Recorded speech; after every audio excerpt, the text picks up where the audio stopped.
A paz do Senhor, irmãos, louvamos a Deus, damos glória ao nosso Senhor e Salvador Jesus Cristo, por podermos estar mais um breve momento diante do Senhor, para estudarmos a Sua Palavra e meditarmos em tudo aquilo que o Senhor tem nos dado. Amém? Nós vamos, nesse primeiro dia da semana, domingo, dia do Senhor, colocar as nossas vidas na presença de Deus, orar, pedir ao Senhor que nos abençoe, que estenda a sua boa mão sobre as nossas vidas e nos ajude. Amém, irmãos? Senhor da glória, em nome de Jesus, nós te exaltamos, glorificamos e bendizemos o teu nome, Pai. Nos colocamos agora em tua presença, Senhor, pedindo a Deus que o Senhor tenha misericórdia da nossa vida e nos ajude, Senhor, a colocarmos-nos de uma forma completa, Senhor, diante de Ti, diante da Tua presença, para que possamos, Senhor, meditar durante um breve momento, Senhor, na Tua palavra, e que essa meditação, Senhor, seja agradável a Ti, que, ó Deus, o estudar a Tua palavra, ó Deus, nos leve a uma prática que exalte, Senhor, o Teu nome e que possamos ser testemunhas do poder desta palavra aplicada à vida do homem, Senhor. Eu coloco a minha vida, peço, Senhor, primeiramente por mim, que o Senhor me ajude e, ó Deus, coloco também a vida dos Teus filhos, Senhor, na Tua presença. Coloco, Senhor, nas Tuas mãos agora, Pai. Senhor, abre a nossa mente, abre, Senhor, o nosso entendimento para que possamos ter, ó Deus, momentos proveitosos, Pai, para que não seja um momento vão, Senhor, um momento em vão, Senhor. Nos ajuda, nós precisamos de Ti, nos colocamos em Tua presença, Pai, e invocamos, Senhor, o Teu nome. Fica conosco, porque sem a Tua ajuda nós nada poderemos fazer, Pai. Abençoa o Teu povo. Em nome de Jesus nós oramos e para a Tua glória. Amém, Senhor. Glória a Deus, irmãos. Nós, então, vamos continuar fazendo o estudo. Os níveis de revelação bíblica e o desenvolvimento ou o amadurecimento cristão pelo ato do experimentar. Amém? Então, só recapitulando, nós na última aula falamos a respeito do livro de Gênesis. Tenho falado aos irmãos que é uma visão panorâmica para que nós possamos pegar essa linha do ponto de vista da revelação bíblica e fazermos um paralelo com a trajetória humana nesse relacionamento com Deus. Quando pegamos Gênesis, então, que é Bereshit, no início, nós vimos uma sequência de criação, liberdade, queda e que termina lá o livro de Gênesis com o povo de Israel, aquele primogênito que falamos na última aula, né? Deus o chamando de primogênito, já no Egito, caminhando aí para uma história de escravidão. Hoje nós vamos avançar, vamos adentrar ao livro de Êxodo, Shemot, que significa nomes, ou esses são os nomes. Talvez ainda esteja, né? Não esteja tão claro essa linha, mas os irmãos vão ver quando nós começarmos a juntar essa linha cronológica no que diz respeito à revelação de Gênesis, Êxodo, Levítico, aí dá para compreender de uma forma melhor. É como um quebra-cabeça, irmãos. Então, na primeira aula nós colocamos uma peça, na segunda aula uma segunda peça. É óbvio que não dá para ter ainda uma imagem completa, mas nós vamos continuar e hoje colocaremos aí então a terceira peça e já vai dar para ter uma noção melhor de como é maravilhosa essa comparação entre a história de Israel na Torá, nos livros de Moisés e o desenvolvimento cristão ou o desenvolvimento do Filho de Deus. Hoje nós vamos iniciar lendo Efésios 2, 1, 2 e 3.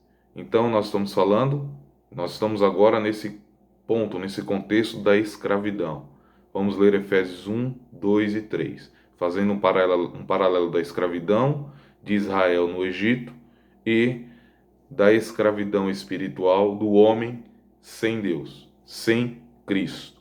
Então Efésios 2, 1 diz: E vos vivificou, estando vós mortos em ofensas e pecados, em que noutro tempo andastes, segundo o curso deste mundo, segundo o príncipe das potestades do ar, do espírito que agora opera nos filhos da desobediência, entre os quais todos nós também, antes, andávamos, nos desejos da nossa carne, fazendo a vontade da carne e dos pensamentos, e éramos, por natureza, filhos da ira, como os outros também. Vamos repetir. E vos vivificou, estando vós mortos em ofensas e pecados. Então vejam bem, nós estamos falando em relação ao contexto de escravidão.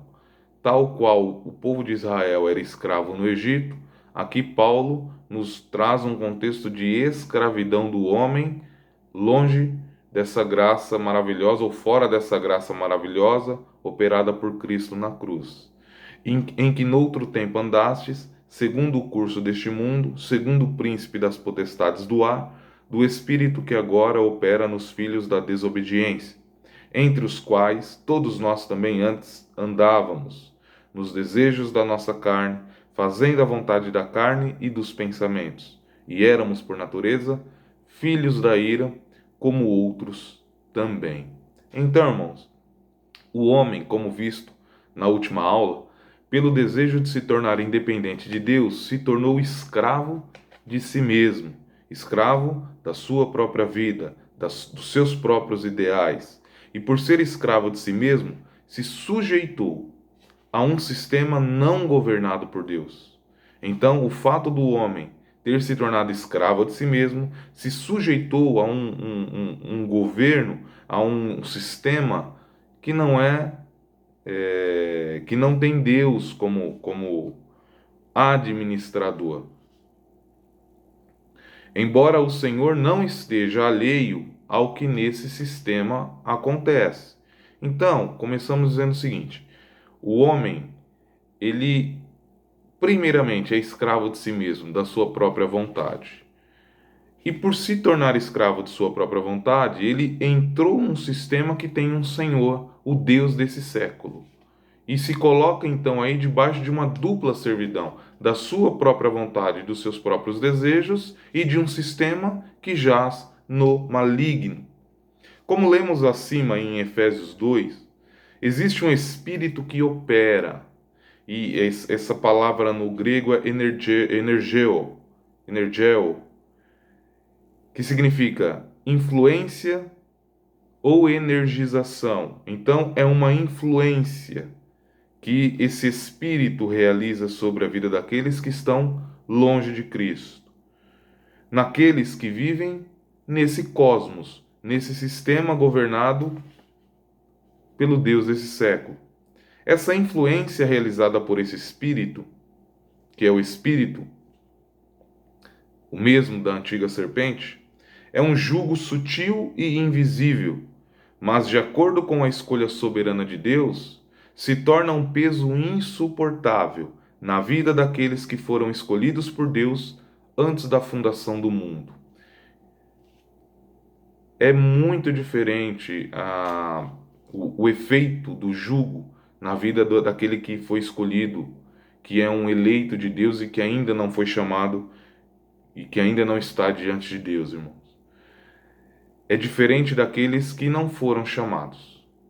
É isso que nós citamos aqui. Se nós pegarmos lá no Egito, nós vemos que, embora o povo do Egito tenha sofrido com todas as pragas, não existiu neles uma determinação em buscar alguma ajuda no Deus Criador dos céus e da terra.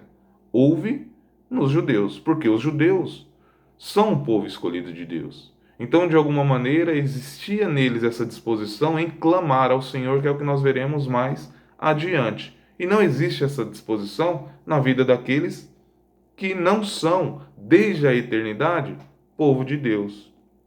E como Deus faz para que esse povo clame, para que esse povo busque, né? Deus o leva ao que nós colocamos aqui, ao extremo, o extremo do homem, que muitas vezes ouvi o pastor Osni dizer, eu não tive o privilégio de conhecer o pastor Alceu, mas ele cita uma frase do pastor Alceu, que eu não sei se originalmente é do pastor Alceu, mas eu me recordo dele ter dito que o pastor Alceu dizia que a extremidade do homem é a oportunidade para Deus. E é exatamente isso, irmãos. Essa frase resume perfeitamente o ponto que nós estamos trazendo aqui agora. Então, Deus leva o homem, esse homem escolhido antes da eternidade, antes da criação do mundo, na eternidade. Deus leva esse homem a um extremo para provocar nesse homem essa necessidade de se achegar a Ele. Então, o primeiro ponto aí que nós falaremos é em relação ao extremo do homem. Vamos ler Êxodo 1, Êxodo 1, 13 e 14. Êxodo 1, 13 e 14. E os egípcios faziam servir os filhos de Israel com dureza. Dureza, essa palavra aqui no hebraico é perek, que significa quebrar, fraturar. Só trouxe isso para que nós entendamos o peso da opressão, o peso da mão de Faraó sobre o povo de Israel. Então, quando nós lemos os filhos faziam servir os filhos de Israel com dureza, nós poderíamos traduzir, eles estavam quebrando literalmente, fraturando os filhos de Israel. 14. Assim lhes fizeram amargar a vida com dura servidão, em barro e em tijolos, e com todo o trabalho no campo, com todo o seu serviço, que serviam com dureza. O sofrimento dos hebreus no Egito foi extremo em todas as suas formas, irmãos. Desde o trabalho forçado em condições subhumanas, até ao extermínio de seus filhos.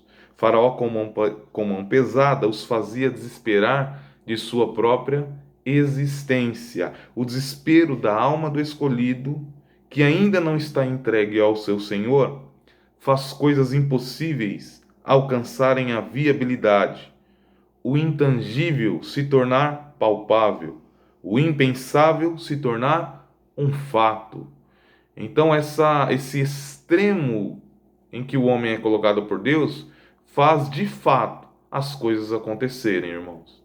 Quantos testemunhos nós não conhecemos de pessoas que nós imaginávamos que nunca seriam do Senhor, e o Senhor os leva a um extremo e realiza uma obra a partir daquele extremo colocado sobre a vida daquela pessoa ou no seu contexto de vida, e as coisas acontecem de uma forma que nós ficamos maravilhados. Assim, homens e mulheres que nunca se houveram inclinados a entregar-se ao Criador se dobram diante do poder daquele único ser que pode mudar sua realidade. Dessa forma, o pai com alegria recebe o filho pródigo, que partiu para longe a gastar toda a sua herança com os deleites da vida.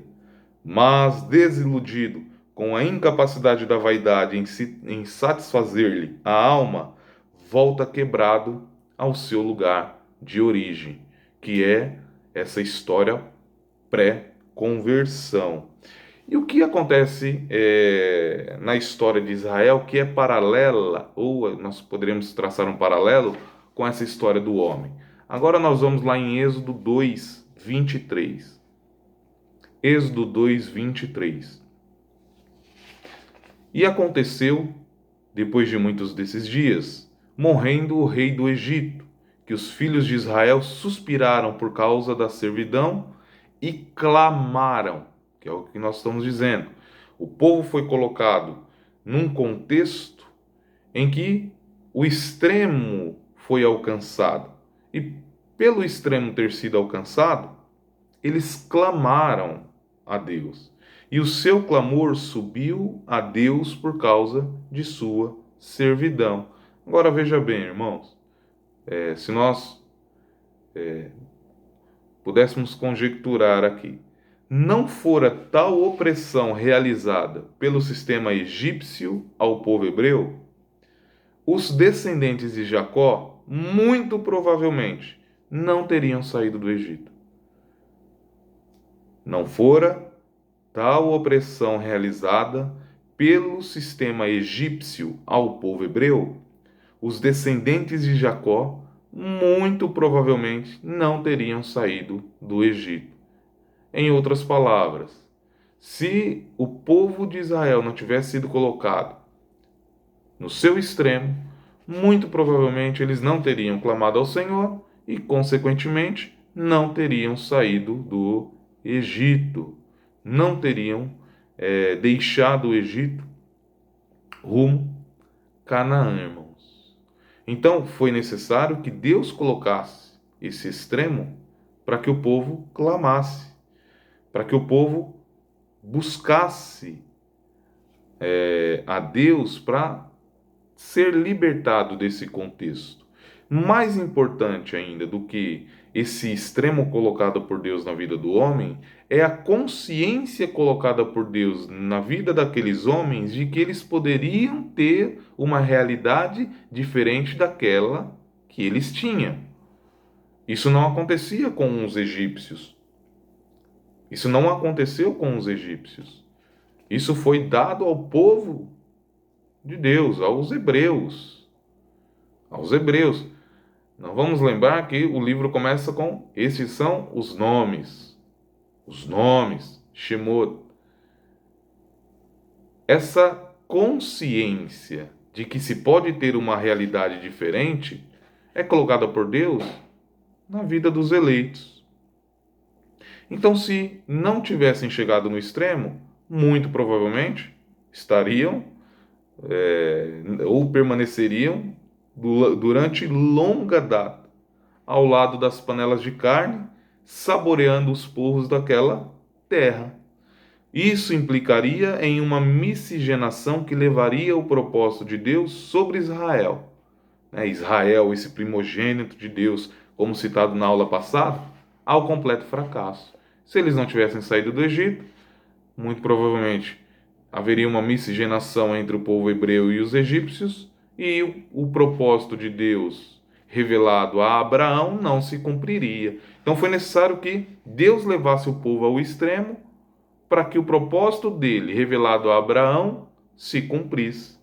Vemos então nesse episódio o agir soberano de Deus, que sem violentar as liberdades, mais uma vez realizou na história aquilo que redunda na concretização do seu propósito.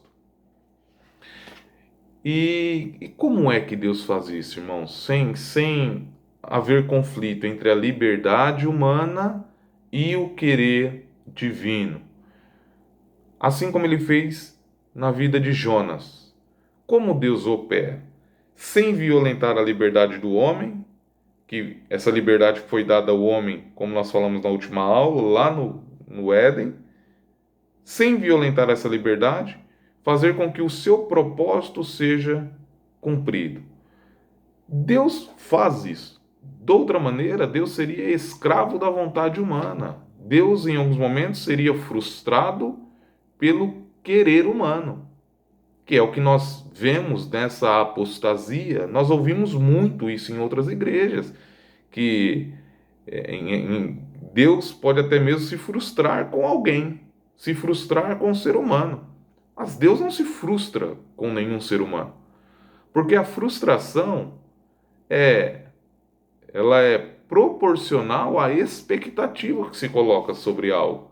E Deus não coloca expectativa sobre a vida de nenhum homem, porque ele é onisciente. E um ser onisciente não tem expectativa. Ele conhece o passado, o presente e o futuro no mesmo momento. Ele não vai conhecer o futuro no futuro. Ele já conhece. Se um ser que já conhece o futuro, se um ser já conhece o que há de vir, como pode ele ter alguma expectativa frustrada? Então as expectativas de Deus nunca são frustradas. e o seu propósito é firme. E ele faz com que o seu propósito seja concretizado sem violentar a liberdade do homem. Como Deus faz isso? Oséias 4:11, que foi o que ele fez com o povo de Israel no Egito. E faz também, fez com a minha vida e faz com a vida de todos aqueles a quem ele escolhe. Oséias 4:11. Atraí-os com cordas humanas, com cordas de amor, e fui para eles como os que tiram o jugo de sobre suas queixadas, e lhes dei um mantimento. Atraí-os com cordas humanas, com cordas de amor, e fui para eles como os que tiram o jugo de sobre suas queixadas, e lhes dei um mantimento. Então vejam que o Senhor usa cordas, ele nos atrai com cordas humanas. Cordas humanas. São circunstâncias humanas. Ele coloca ao nosso redor circunstâncias humanas que nos conduzem a um contexto espiritual. Sendo o Senhor de toda a criação, exercendo sua influência sobre todas as possibilidades, o mundo físico é usado pelo Eterno para trazer o homem à sua presença. Deus leva o escolhido ao extremo de sua condição, para que esse, em sua fragilidade, no pleno gozo de sua liberdade, se lembre que existe uma possibilidade de mudança no contexto de sua vida e clame a Deus por libertação. Assim sendo, as cordas humanas continuam sendo cordas. Elas incomodam, mas têm um propósito espiritual, eterno, que não se limita ao que é humano. Então, esse é o extremo do homem. Segundo ponto de hoje é a libertação, irmãos. Nós vamos ler João 8:36. João 8:36. Se, pois, o Filho vos libertar, verdadeiramente sereis livres. Se, pois, o Filho vos libertar, verdadeiramente sereis livres. Eu amo esse versículo, porque ele é taxativo, ele é objetivo, ele é pragmático. A libertação do Egito foi taxativa, real e definitiva, irmãos. Deus não realiza uma obra incompleta na vida do homem. Ela é tão definitiva que o Senhor chega a dizer ao povo que enquanto ele não se convertesse, poderia ser levado cativo pelo rei da Síria, mas ao Egito não voltaria. Nós temos outros textos, mas eu peguei para mostrar aos irmãos, ainda dentro de Oséias, no capítulo 11, versículo 5, que diz: Não voltarão para a terra do Egito, mas o assírio será seu rei, porque recusam converter-se. Que coisa extraordinária, irmãos. Não voltarão para a terra do Egito, mas o assírio será seu rei, porque recusam converter-se. Olha que coisa extraordinária. Por que Deus se posiciona de uma forma tão antagônica em relação à volta do povo para o Egito? Tudo o que antes foi escrito para o nosso ensino foi escrito. Eu particularmente, ao ler esse texto e outros que falam a respeito dessa impossível volta para o Egito, eu vejo que Deus está tratando ali com o desejo do homem. O homem, ele deseja, a alma do homem, se pudesse escolher, escolheria voltar para o Egito. Então Deus, ele como falamos, antagônico em relação a esse desejo da alma humana. Então ele se posiciona de forma enfática dizendo: para o Egito não há retorno. Vocês podem ser levados cativos para a Babilônia, mas para o Egito vocês não voltam. Vocês não retornam. Então, essa libertação ela é definitiva, ela é taxativa. Agora, ser levado para a Síria também não é bênção, né? Estar na Babilônia, sendo o povo de Deus, não é bênção. Esse cativeiro na Síria, na Babilônia, é o estilo de vida que leva aqueles que resistem ao Espírito de Deus, que mesmo tendo a oportunidade de viverem na cidade do grande rei e desfrutarem de todos os seus privilégios, preferem viver na Babilônia. A libertação completa da alma humana, embora para Deus seja completamente possível, Aos olhos humanos, não é tão simples, irmãos, como se pensa. Seria quase, o impossível para os homens, é possível para Deus. A libertação do homem, aos olhos humanos, é impossível. É algo muito complexo. É muito complexo. Para Deus é simples. Para Deus é simples. Mas para o homem, se nós analisarmos todo o contexto, nós veremos que não é tão simples assim. Por isso, é chamado de uma tão grande salvação. Tão grande salvação. São várias as necessidades a serem atendidas para que o homem esteja plenamente livre diante de seu Senhor. Ou seja, é de fato uma obra maravilhosa realizada por Deus. Dentro disso que foi dito, dessas necessidades a serem atendidas e dessa complexidade da libertação, nós vamos ler Êxodo 6. Êxodo 6. Vamos ler do versículo 2 ao versículo 8. E falou mais Deus a Moisés e disse: Eu sou o Senhor. E eu apareci a Abraão e a Isaque e a Jacó como o Deus Todo-Poderoso. Mas pelo meu nome, o Senhor, não lhes fui perfeitamente conhecido. E também estabeleci o meu concerto com eles, para dar-lhes a terra de Canaã, a terra de suas peregrinações, na qual foram peregrinos. E também tenho ouvido o gemido dos filhos de Israel, aos quais os egípcios escravizam, e me lembrei do meu concerto. Aí ele começa, irmãos, aqui uma sequência que nós vamos usar para mostrar essa complexidade dessa libertação. Portanto, dize aos filhos de Israel: Eu sou o Senhor, e vos tirarei. Então, primeiro ponto: vos tirarei de debaixo da carga dos egípcios. Então, primeiro, vos tirarei de debaixo da carga dos egípcios. Vos livrarei de sua servidão. Vos resgatarei com braço estendido e com juízos grandes. E eu vos tomarei por meu povo, e serei vosso Deus. E sabereis que eu sou o Senhor vosso Deus, que vos tiro de debaixo das cargas dos egípcios. E eu vos levarei à terra, acerca da qual levantei a mão, que a daria a Abraão, e a Isaque, e a Jacó, e vô-la darei por herança, eu, o Senhor. Então nós vemos aí pelo menos 4 pontos importantes. Vos tirarei, vos livrarei, vos resgatarei, vos tomarei. São 4 ações, no mínimo, que Deus realiza.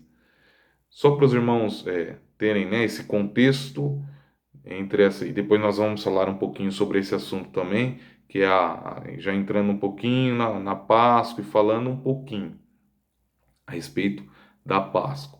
Na Páscoa judaica, no Seder da Páscoa judaica, irmãos, que é a ceia, a celebração da ceia, na Páscoa judaica, eles têm 4 cálices. E até hoje é assim.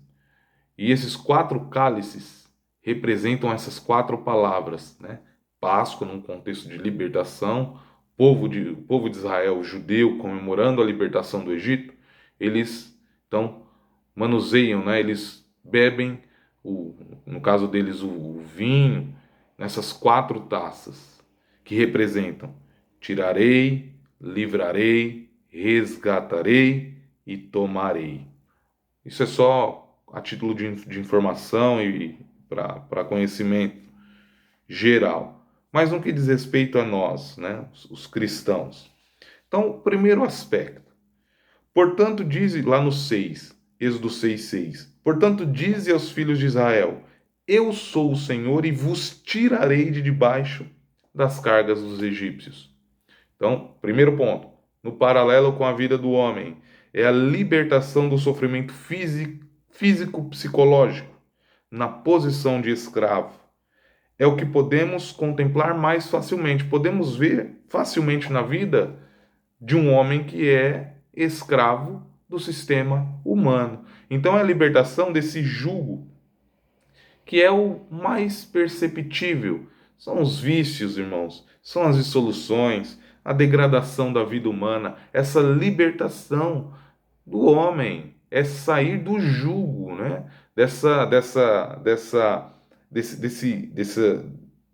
carga, é tirar debaixo dessa carga que traz uma conotação aí física, desses efeitos da escravidão, né? Na prática.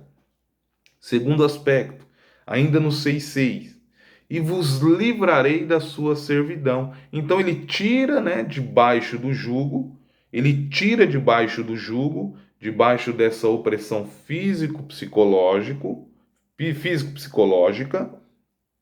e livra da servidão. A servidão, ela representa aí nesse contexto a dependência de um reino opressor. Então, a dependência de um reino opressor, agora imaginem no contexto de Egito, o mundo, né, que nós vivemos. A dependência de um reino opressor leva o Egito a colocar uma carga sobre o escravo, né, o homem ainda longe do Senhor. Então, é a libertação de um sistema que opera a opressão físico-psicológica. Então, essa servidão opera essa carga. É essa servidão que estabelece essa carga sobre a vida dos escravos desse sistema humano. Aí, ainda no 6,6, e vos resgatarei. O que significa? É a libertação dessa posição física que determinava a opressão do reino, desse reino, né? Que, é, que opera sobre a vida do homem longe de Cristo. O povo estava no Egito. Pelo fato de estarem no Egito, então eles estavam em servidão, e pelo fato de estarem em servidão, havia sobre eles uma carga. Então, é essa linha que nós vemos aqui. E no versículo 7 diz: E eu vos tomarei por meu povo e serei vosso Deus. Aí é a mudança completa. É o que nós vemos, né, Paulo revelando. É a mudança de reino, e Cristo também. É a mudança de posição. O Senhor nos tirou da potestade das trevas e nos transportou para o reino do Filho do seu amor, fazendo-nos assentar em lugares celestiais. E ainda no 7, irmãos, ele diz: E sabereis que eu sou o Senhor vosso Deus, que vos tiro de debaixo da carga dos egípcios. Esse sabereis significa o seguinte: aí é a libertação da consciência. O homem tem consciência daquilo que o Senhor fez. Por isso ele diz: Sabereis que eu sou o Senhor vosso Deus. Essa conscientização quanto à obra de libertação realizada pelo Senhor na vida do homem é o cerne da celebração da Páscoa. É a consciência digna, é o discernimento do corpo do Senhor citado por Paulo em 1 Coríntios 11. O que essa consciência da obra, irmãos, realizada por Cristo, produz em nossa vida? É a grande pergunta. Quais são os efeitos dela? Aí nós entramos no último ponto, que é a alegria da salvação. Êxodo 15, 20. Então Miriam, a profetisa, irmã de Arão, tomou o tamboril na sua mão, e todas as mulheres saíram atrás dela com danças. E Miriam lhes respondia: Cantai ao Senhor, porque sumamente se exaltou, e lançou no mar o cavalo com seu cavaleiro. Então Miriam, a profetisa, irmã de Arão, tomou o tamboril na sua mão. Todas as mulheres saíram atrás dela com danças. E Miriam lhes respondia: Cantai ao Senhor, porque sumamente se exaltou, e lançou no mar o cavalo com seu cavaleiro. Então, veja bem, extremo do homem, libertação, e chegamos agora na alegria pela libertação. Após a libertação da escravidão, é natural que o homem seja despertado para grande gozo e exalte ao Senhor com alegres cânticos de livramento. A salvação por si só é suficiente para despertar na vida do ser humano um estado de regozijo jamais antes vivenciado. É improvável que alguém que tenha sido verdadeiramente salvo não declare essa alegria em seu ser, em sua alma, em seus gestos e em seu temperamento. As Escrituras revelam que alguns perdem o primeiro amor. Revela ainda que outros pedem que lhes seja restituída a alegria da salvação, mas não é evidenciado nenhum caso sequer em que a consciência de ter sido libertado da escravidão não produza nenhum efeito condizente com a alegria de ter se tornado um cidadão dos céus. Em suma, irmãos, se essa alegria não é percebida, logo põe-se em dúvida se realmente houve a transformação do ser e o consequente despertar da consciência para tal fato. Não dá para ser salvo e não ser alegre. É o que, né, tudo que foi lido aqui, escrito. Não dá para ser salvo e não ser alegre, irmãos. A alegria do Senhor é a nossa força. Agora vamos para Êxodo 5. Êxodo 5:1. Então, nesse contexto ainda desse paralelo, vou mostrar como a alegria é tão inerente à salvação, né? Nesse paralelo da revelação de Deus ao povo de Israel. Êxodo 5:1. E depois foram Moisés e Arão e disseram a Faraó: Assim diz o Senhor, Deus de Israel: Deixa ir o meu povo para que me celebre uma festa no deserto. Olha só, irmãos. Depois foram Moisés e Arão e disseram a Faraó: Assim diz o Senhor, Deus de Israel: Deixe o meu povo ir para que me celebre uma festa no deserto. A alegria é tão inerente à consciência da salvação que o Senhor ordena em Êxodo, ainda nessa progressão, né, em relação à revelação, que o povo de Israel lhe faça festa. Isso ainda para deixar mais claro e evidente, irmãos, é detalhado no capítulo 23 e reforçado no 34 de Êxodo, quando o Senhor estabelece ali as festas. As festas. Em Êxodo, o Senhor estabelece as festas. O povo de Israel é um povo festivo. Em suma, podemos dizer que a alegria que deve ser notória é uma característica pertinente da alma salva por Jesus, quando ela toma consciência do que foi feito por ela, irmãos, na cruz. Só tem a alegria do Senhor quem tem consciência do que foi feito na cruz. Para finalizar, Êxodo 15:1. Êxodo 15:1. Então veja, dentro dessa progressão da revelação, quase lá no final do livro, ou do meio, um pouco do meio para frente do livro de Êxodo, o Senhor estabelece as festas. Após a libertação, ele dá ordem ao povo de Israel que celebre festas. Êxodo 15:1, ainda dentro desse contexto de alegria. Então cantou Moisés e os filhos de Israel esse cântico ao Senhor e falaram, dizendo: Cantarei ao Senhor, porque sumamente se exaltou, lançou no mar o cavalo e seu cavaleiro. O Senhor é a minha força e o meu cântico. Ele me foi por salvação. Este é o meu Deus, portanto lhe farei uma habitação. Ele é o Deus de meu pai, por isso o exaltarei. Aqui nós entramos então no último aspecto dessa progressão, que é a necessidade, né? Aqui Moisés já falando que faria uma habitação a Deus.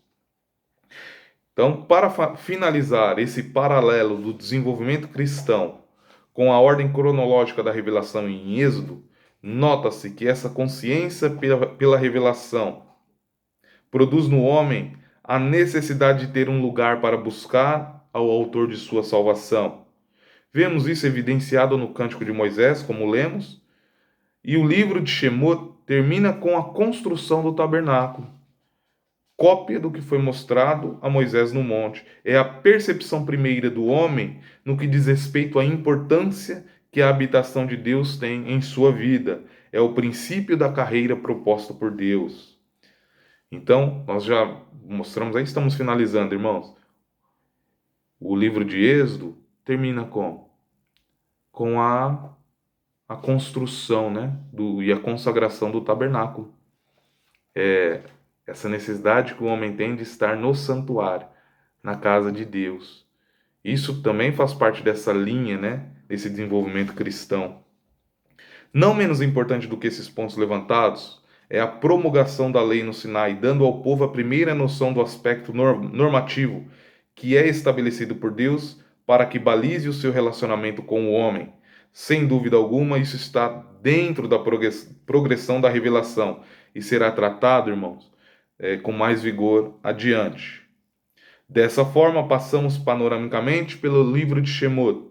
Sequencialmente no livro temos clamor pela escravidão, libertação, alegria pela salvação, primeiro contato com o caráter normativo do relacionamento com Deus, estabelecimento das festas e construção do tabernáculo. No paralelo com o desenvolvimento cristão, temos sofrimento do Filho de Deus longe do Pai, o extremo do homem sendo usado por Deus para lhe atrair com cordas humanas, a palavra como fiador de uma aliança, a alegria de uma alma por seus pecados perdoados, a necessidade da alma em adorar o seu libertador no santuário. Amém, irmãos? Glória a Deus. Então, essa foi a segunda peça aí, né? A terceira, mas de uma forma mais abrangente, mais clara, a segunda peça. Então, se nós pegarmos Gênesis e Êxodo, olha a sequência que fica.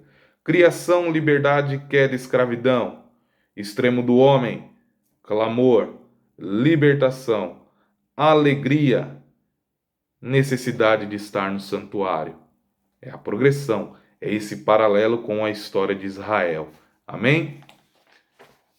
Continuamos na próxima aula. O Senhor abençoe os irmãos, nós vamos orar.